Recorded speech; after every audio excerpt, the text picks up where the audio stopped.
Heavenly Father, I bring my feelings of helplessness before you. Breathe new hope into my heart and help me to praise your name. Amen. സ്വർഗസ്ഥനായ പിതാവേ, എൻ്റെ നിസ്സഹായതയുടെ വികാരങ്ങൾ ഞാൻ അങ്ങയുടെ മുൻപിൽ കൊണ്ടുവരും.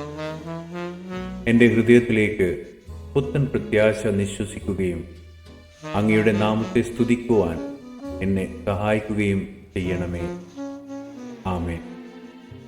Proverbs 13:3.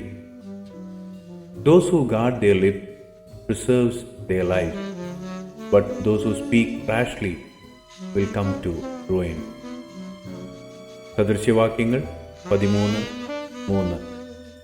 വായെ കാത്തുകൊള്ളുന്നവൻ പ്രാണനെ സൂക്ഷിക്കുന്നു, അധരങ്ങളെ പിളർക്കുന്നവനോ നാശം ഭവിക്കും.